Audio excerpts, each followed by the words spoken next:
What's up, beer geeks? I'm Chris Cohen. I'm Scott Fielder. And we are Advanced Cicerones and Beer Scholars. We are doing another side-by-side here. Two classic styles straight out of the BJCP Guidelines commercial examples section. We've got an American Stout, Bell's Kalamazoo.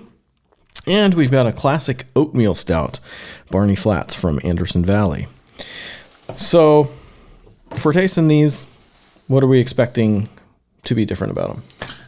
The first and biggest one is going to be the mouthfeel characteristics. Because obviously when you brew with oats, you're going to get sort of that creamy. Sometimes if you get into a high enough oat content, it can even be nutty. I've even had an oatmeal stout that I swore had peanut butter in it. Oh, wow. As like an additive. So that's going to be a big thing you're looking for. Obviously the way it feels on the palate, with how roasty and dry American stouts can be. They're going to be finishing really dry. It's, there's going to be that burnt edge, that kind of roasted bitterness. Right. These are going to be a little bit smoother because obviously some of the malt bill is being taken up by oats. And so you're taking out other, malts that maybe add those other characteristics. So those kinds of... and that little lift to the body that it provides, that, silkiness, people call it sometimes. Yeah. Sometimes even if they use a ton, they'll say it's kind of oily. Yeah. So I don't know if I've ever... I've definitely had yes, oily? definitely. Oh, yeah. Okay. Definitely had some that really just feel like they are just silky and slick on the palate. Well, since bitterness and like that acrid roastiness is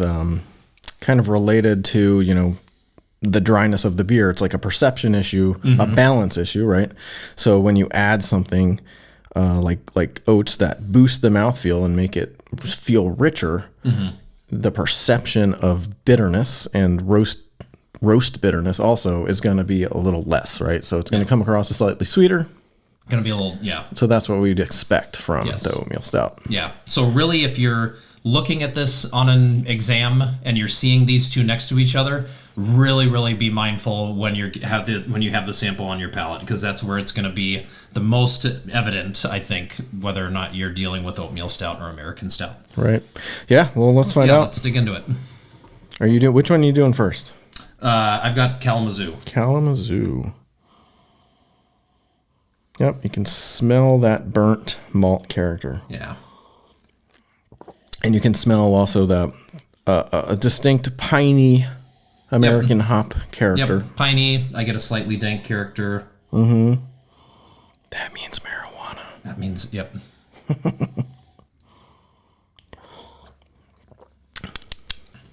Yeah, but feels very highly carbonated. Feels like it's going to have this body on the palate, but then just really dries out at the end, and it's now at the end. The bitterness is building, and it's getting into this like medium high, super firm. Right. Bitterness it's a combo of burnt roast malt with a bunch of also hop bitterness. Yes. So it finishes sharp. It finishes bitter, and that's not usually going to be the case with... I was going to say, let's check it out, but I think I think you're going to be right on this one.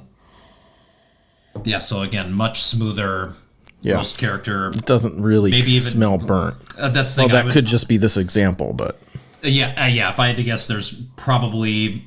maybe with how dark it is, they gave it some roasted barley to get it to that particular color, but this just smells devoid of roasted barley. Yeah, they could be using like dehusked carafa, like really dark carafa, to make the beer very dark and give it flavors of kind of roastiness that are kind of like the coffee, the chocolate, that kind of stuff, without giving it that like acrid, sharp, burnt finish. Yeah.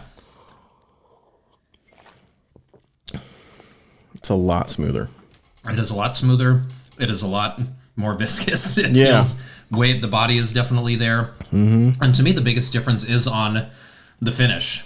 The finish is coming across a little bit sweeter. I think you're right, though. I think it's a little bit of more of a perception than an actual that there's residual sugar in the beer. Right. And it's that viscosity that you thought maybe you would get for American stout at the front, but then dried out, it just stays the whole way. Right. And to me, I am getting a little bit of like a nutty. It's not a huge thing. It's not like there's so much that it's like peanut butter, but it's almost like a regular like toasted unsalted peanut. Yeah. Like very, very, very just a hint. Nothing too characterful, but it's definitely got a little bit of that to it. Oh, I totally agree. Yeah, and it has just got a fullness, a rich mouthfeel to it that makes the whole beer come across as sweeter, perception wise, Right. you know.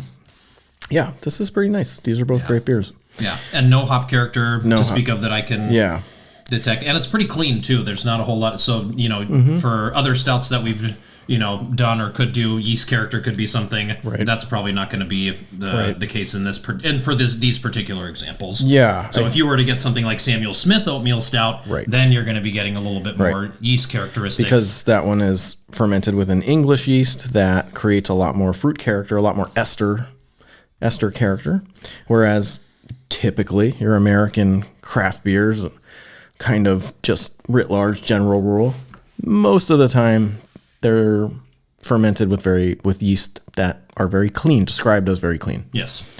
Not a lot of ester character. So yeah, both of these are super clean, not a lot of fruit going on, very American.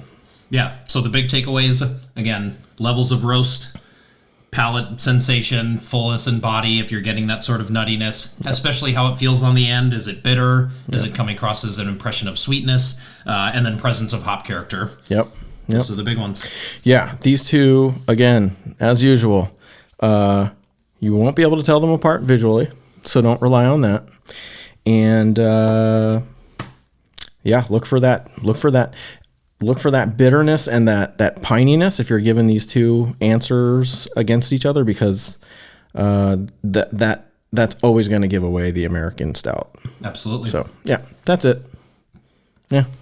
Cheers. Good luck with this one. You should try these next to each other, because it's easy. It's easy if you study it. Yeah, it's easy if you study it. Not going to be easy at all if you don't.